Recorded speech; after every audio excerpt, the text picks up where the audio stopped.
আসসালামু আলাইকুম। কিভাবে ঘরে বসে রেস্টুরেন্টের মতো সবজি তৈরি করা যায় আজকে আমি আপনাদেরকে করে দেখাবো। তো রেস্টুরেন্টের মতো সবজি করতে হলে প্রথমেই কিছু সবজি নিতে হবে। তো এখানে আমি কিছু সবজি কেটে নিয়েছি। দেখতে পাচ্ছেন গাজর কেটে নিয়েছি। গাজরগুলোকে ঠিক এইভাবে পাতলা পাতলা করে কেটে নেবেন, এতে দেখতে অনেক সুন্দর লাগে। তবে আপনারা চাইলে কুচি করেও নিতে পারেন বা অন্য যে কোনো সাইজ করে নিতে পারেন। এখানে আমি পেঁপে নিয়েছি, পেঁপেটাও ঠিক একই রকমভাবে কেটেছি। এখানে আমি ফুলকপি নিয়েছি, এরপর আমি শালগম নিয়েছি। শালগমগুলোকেও ঠিক ওইভাবেই পাতলা পাতলা করে আমি কেটে নিয়েছি। এরপর আমি বাঁধাকপি কেটে নিয়েছি। এই সবজিগুলোকে আমি ভালোভাবে ধুয়ে নিব। তারপর ধোয়ার পরে একটি পাত্রে আমি দিয়ে দিব এবং সামান্য পরিমাণ পানি দিয়ে দিব ভাপ দেওয়ার জন্য।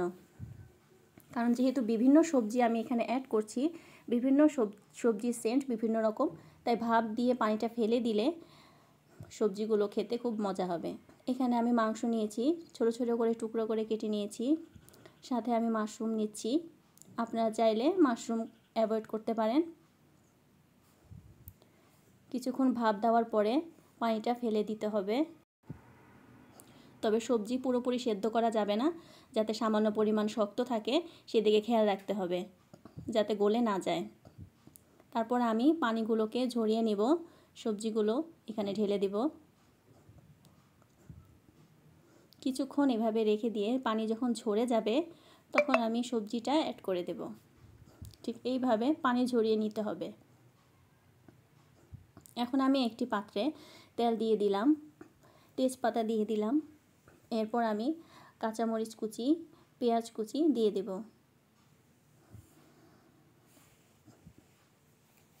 এরপর আমি গরম মশলা দিয়ে দিব। এখানে আমি এলাচ দিয়েছি, দারচিনি দিয়েছি। এগুলোকে ভালোভাবে নেড়েচেড়ে নিতে হবে। এখানে আমি 2 চা চামচ আদা বাটা রসুন বাটা নিয়ে নিলাম। তারপর সামান্য পরিমাণ পানি দিয়ে দিব, যাতে মশলাটা কিছুক্ষণ কষে আসে। এরপর আমি সামান্য পরিমাণ ধনিয়ার গুঁড়ো দিয়ে দিলাম। আপনারা চাইলে এটা স্কিপ করতে পারেন। তারপর আমি পরিমাণ মতো লবণ দিয়ে দিব। এভাবে নেড়েচেড়ে নিতে হবে। এরপর আমি ছোট ছোট টুকরো করে যে রেখেছিলাম মাংসটা এখানে আমি দিয়ে দিব।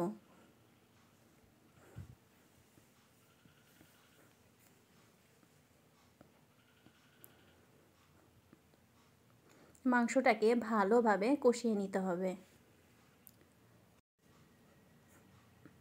মাংসটাকে ভালোভাবে নেড়েচেড়ে কষিয়ে নিতে হবে। দেখতে পাচ্ছেন মাংসটা কষানো হয়ে গিয়েছে। এখানে আমি সামান্য পরিমাণ জিরার গুঁড়া দিয়ে দিলাম।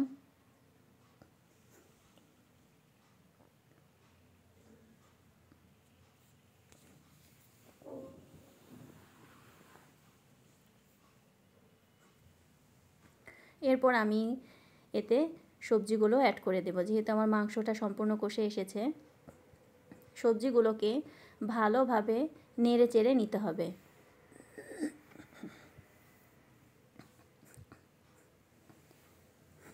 তবে জোরে জোরে নাড়া যাবে না, আলতো আলতোভাবে কিছুক্ষণ সময় নিয়ে নাড়তে হবে, যাতে ভেঙে চুরে সবজি একদম গলে না যায়। ঠিক এইভাবে আলতো আলতো করে সবজিগুলোকে নেড়ে চেড়ে মিক্স করতে হবে।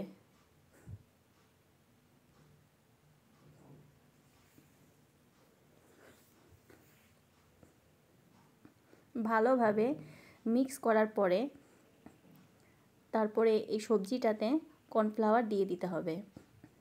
তো সবজির মধ্যে অবশ্যই কর্নফ্লাওয়ার দেওয়ার চেষ্টা করবেন, কারণ কর্নফ্লাওয়ার সবজির টেস্ট বাড়িয়ে দেয়। এখানে আমি 3 চা চামচ কর্নফ্লাওয়ার নিয়ে নিয়েছি। যেহেতু আমি সবজি বেশি নিয়েছি তাই কর্নফ্লাওয়ারটা একটু বেশি নিয়ে নিলাম। তো পানি দিয়ে এইটাকে আমি মিক্স করে নেব।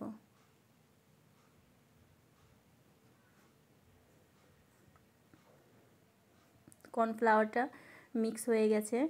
এই মিশ্রণটি এখন আমি সবজিতে দিয়ে দিব।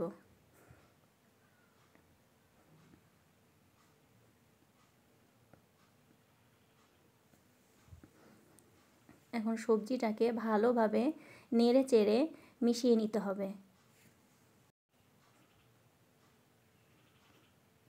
আমি সামান্য পরিমাণ পানি অ্যাড করে দিলাম যাতে একটু মাখা মাখা হয়, কারণ কর্নফ্লাওয়ারটা সবজিটাকে আরও ঘন করে ফেলে আর টেস্টটা বাড়িয়ে দেয়।